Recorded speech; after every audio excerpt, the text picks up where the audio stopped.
ನಾಗ ಎಂದರೆ ಯಾರು? ಕುಟುಂಬದ ಮನೆಗಳಲ್ಲಿ ಪೂಜಿಸುವ ನಾಗ ಯಾರು?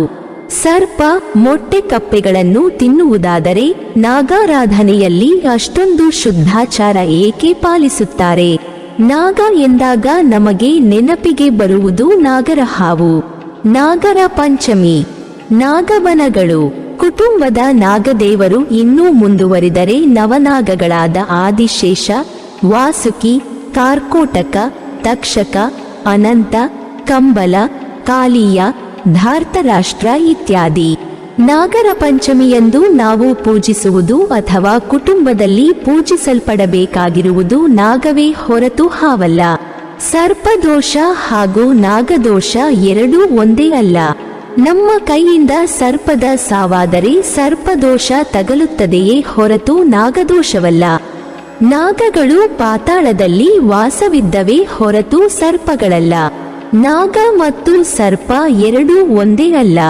ಹಾಗಿದ್ದರೆ ಎರಡರ ನಡುವೆ ವ್ಯತ್ಯಾಸ ಏನು?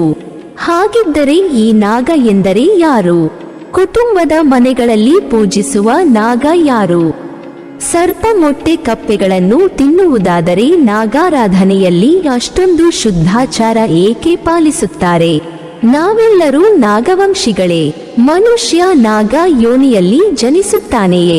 ಈ ಎಲ್ಲ ಗೊಂದಲ ಪ್ರಶ್ನೆಗಳು ನಮ್ಮಲ್ಲಿ ಬಂದಿರಬಹುದಲ್ಲವೇ? ಸ್ಪಷ್ಟವಾದ ವಿವರಣೆ ನಿಮಗಾಗಿ ಇಲ್ಲಿದೆ. ನಾಗ ಎಂದರೆ ಅರ್ಧ ಮನುಷ್ಯ ಹಾಗೂ ಅರ್ಧ ಹಾವಿನ ರೂಪವಿರುವ ಪ್ರಜಾತಿ, ಮತ್ಸ್ಯ ಪ್ರಜಾತಿಯಂತೆ.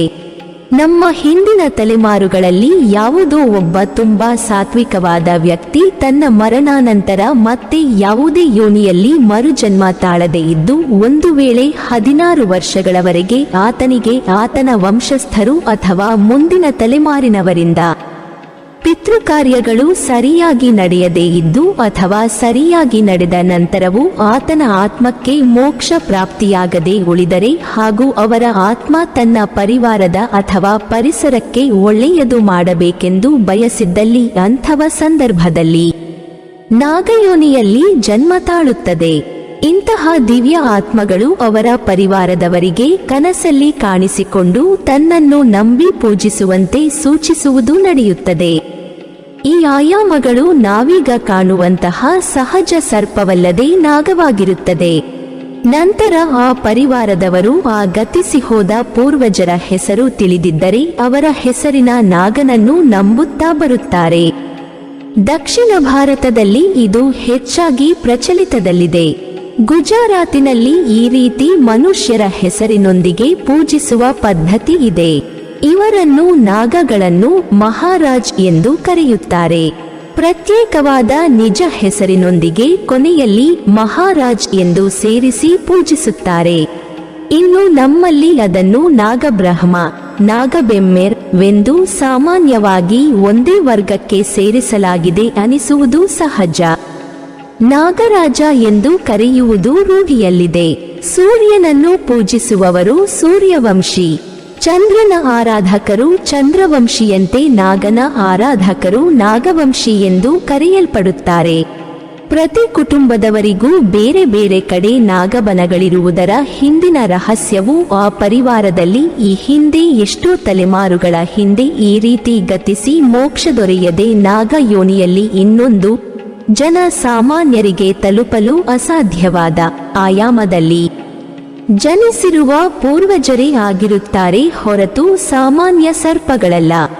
ಪತಂಜಲಿ ಸೂತ್ರ ಬರೆದ ಪತಂಜಲಿ ಇದೇ ನಾಗ ಪ್ರಜಾತಿಗೆ ಸೇರಿದವರು. ನಮಗೆಲ್ಲ ಗೊತ್ತಿರುವ ಹಾಗೆ ನಾಗನಿಗೆ ಯಾವತ್ತಿಗೂ ಸಾತ್ವಿಕವಾದ ಆಹಾರವನ್ನು ನೀಡಲಾಗುತ್ತದೆ. ಅದೇ ಸರ್ಪ ಮೊಟ್ಟೆ ಕಪ್ಪೆ ತಿನ್ನುವುದನ್ನು ನೋಡಿರುತ್ತೇವೆ. ಸರ್ಪಗಳಿಗೆ ಹಾಲನ್ನು ಜೀರ್ಣಿಸಿಕೊಳ್ಳುವ ಶಕ್ತಿ ಇಲ್ಲ, ಆದರೆ ಅದೇ ನಾಗ ಪ್ರಜಾತಿಗೆ ಇದೆ. ಹಾಗಾಗಿ ಸರ್ಪಗಳಿಗೆ ಕೆಲವು ಕಡೆ ನೋಡಿರುವಂತೆ ಯಾವುದೇ ಕಾರಣಕ್ಕೆ ನೇರವಾಗಿ ಹಾಲು ಹಾಕುವುದು ತುಂಬಾ ದೊಡ್ಡ ತಪ್ಪು. ಇದರಿಂದ ಸರ್ಪಗಳಿಗೆ ತೊಂದರೆಯಾಗುತ್ತದೆ. ಇವೆರಡೂ ಸರಿಯಾದ ಜ್ಞಾನವಿಲ್ಲದೆ ಭಕ್ತಿ ಮಾರ್ಗದಲ್ಲಿ ಕಲಬೆರಕೆಯಾಗಿರುವ ಕಾರಣ ನಮ್ಮ ಧರ್ಮವನ್ನು ಕೀಳಾಗಿ ಕಾಣುವವರಿಗೂ ನಾವು ಕಲ್ಲಿಗೆ ಹಾಲೆರೆಯುತ್ತೇವೆ, ಆದರೆ ಅದೇ ನಿಜವಾದ ಹಾವು ಬಂದರೆ ಹಾಲು ನೀಡುವುದಿಲ್ಲ ಎಂದೆಲ್ಲ ಹೇಳುತ್ತಾರೆ. ಅವರಿಗೆ ಅವರಿಗೂ ಸರಿಯಾಗಿ ತಿಳಿದಿಲ್ಲ, ನಮ್ಮವರಿಗೂ ಸರಿಯಾಗಿ ತಿಳಿದಿರುವುದಿಲ್ಲ. ಈಗ ನಾಗ ಮತ್ತು ಸರ್ಪಗಳ ನಡುವಿನ ಅಂತರ ತಿಳಿಯದೆ ಭಕ್ತಿಯ ಹೆಸರಲ್ಲಿ, ಭಕ್ತಿ ಮಾರ್ಗದಲ್ಲಿ ಎಲ್ಲವೂ ಕಲಬೆರಕೆಯಾಗಿದೆ. ಇದೇ ರೀತಿ ಆ ಪೂರ್ವಜರೇನಾದರೂ ತಾಮಸಿಕ ಮಾಂಸಾಹಾರ ಭಕ್ಷಣೆ ಇತ್ಯಾದಿ ರೀತಿಯಲ್ಲಿ ಬದುಕು ಸಾಗಿಸಿ ಮೋಕ್ಷ ಸಿಗದೇ ಇದ್ದಾಗ ಆತ್ಮಗಳು ತಮ್ಮ ಪರಿವಾರಕ್ಕೆ ಸಹಾಯ ಮಾಡಬೇಕು ಎಂಬ ಆಸೆಯಿಂದ ಇದ್ದರೆ ಅವರು ವೀರ ಯೋನಿಯಲ್ಲಿ ಜನಿಸುತ್ತಾರೆ. ಈ ವೀರ ಯೋನಿ ಹಾಗೂ ಅದರ ಪರಂಪರೆಯ ಹಾಗೂ ವೀರರು ಬಗ್ಗೆ ಹೆಚ್ಚಾಗಿ ಜನಸಾಮಾನ್ಯರಿಗೆ ಹೊರಗಡೆ ಯಾರಿಗೂ ತಿಳಿದಿರುವುದಿಲ್ಲ. ಸ್ವಲ್ಪ ಗೂಢವಾಗಿಯೇ ಇದನ್ನು ಇಟ್ಟಿರುತ್ತಾರೆ. ನಾಗ ಎನ್ನುವುದು ದೈವಗಳಂತೆ ಆದರೆ ಸಾತ್ವಿಕ ಶಕ್ತಿ. ಹಾಗಿದ್ದರೂ ನಾಗ ಪ್ರಸಾದವನ್ನು ಯಾವುದೇ ಕಾರಣಕ್ಕೂ ನಮ್ಮ ಹುಬ್ಬಿನ ನಡುವೆ ಧರಿಸಬಾರದು. ದೈವದ ಪ್ರಸಾದಕ್ಕೂ ಇದು ಅನ್ವಯವಾಗುತ್ತದೆ. ಈ ಹಿಂದೆ ತಿಳಿಸಿದಂತೆ ಕೇವಲ ದೇವಿ, ಶಿವ, ವಿಷ್ಣು, ಗಣಪತಿ, ಸುಬ್ರಹ್ಮಣ್ಯ ಈ ಮೂಲ ಪರಬ್ರಹ್ಮ ತತ್ವಗಳ ಪ್ರಸಾದವನ್ನು ಮಾತ್ರ ಹುಬ್ಬುಗಳ ನಡುವೆ ಧರಿಸಬಹುದು. ಮತ್ತೆ ಉಳಿದ ಯಾವುದೇ ದೇವರ, ದೈವದ ಪ್ರಸಾದ ನಮ್ಮ ಕಂಠಕ್ಕೆ ಹಾಕಿಕೊಳ್ಳಬೇಕು. ಇಲ್ಲವಾದರೆ ನಾವೇ ನಮ್ಮ ಆತ್ಮಶಕ್ತಿಯನ್ನು ನಮ್ಮ ಮರಣಾನಂತರ ಪರಮಾತ್ಮನಲ್ಲಿ ಒಂದಾಗಿಸುವುದಕ್ಕೆ ನಾವೇ ಅಡ್ಡಗಾಲು ಹಾಕಿದಂತೆ. ಅಷ್ಟೊಂದು ಮಹತ್ತರವಾದ ಗೂಢ ವಿಷಯವಿದು. ಈ ಮೊದಲು ತಿಳಿಯದೆ ಹಾಕಿದ್ದರೆ ಪರವಾಗಿಲ್ಲ.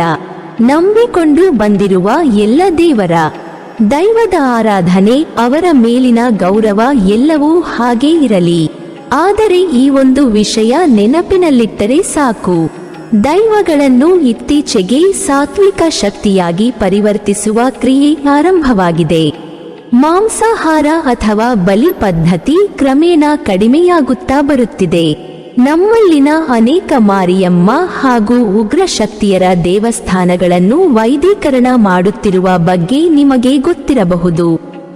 ಮಂಗಳಾದೇವಿ, ಬಪ್ಪನಾಡು, ಸಸಿಹಿತ್ಲು ಭಗವತಿ, ಉರ್ವ, ಬೋಳಾರ ಇತ್ಯಾದಿ ದೇವಸ್ಥಾನಗಳನ್ನು ಕ್ರಮೇಣ ದೇವಿ ಶಕ್ತಿಯ ಸಾತ್ವಿಕ ಅಂಶಗಳೊಂದಿಗೆ ಸೇರಿಸುವ ಕಾರ್ಯ ನಡೆದಿದೆ.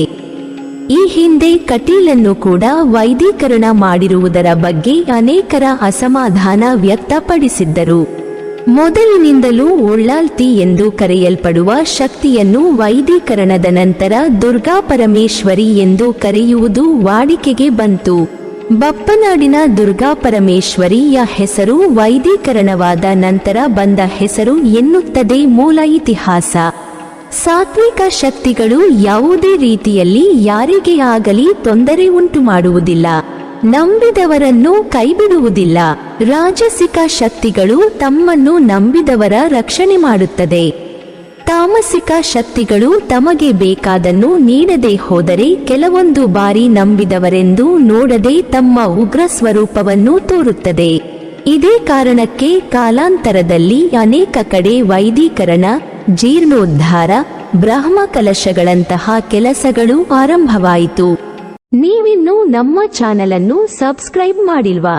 ಹಾಗಾದರೆ ಈ ಕೂಡಲೇ ನಮ್ಮ ಇಂದ್ರಜಾಲ ಚಾನೆಲ್ ಅನ್ನು ಸಬ್ಸ್ಕ್ರೈಬ್ ಮಾಡಿ ಮತ್ತು ಪಕ್ಕದಲ್ಲಿರುವ ಬೆಲ್ ಐಕಾನ್ ಅನ್ನು ಕ್ಲಿಕ್ ಮಾಡಿದರೆ ನಮ್ಮ ಹೊಸ ವಿಡಿಯೋಗಳನ್ನು ನೀವು ನೋಡಬಹುದು.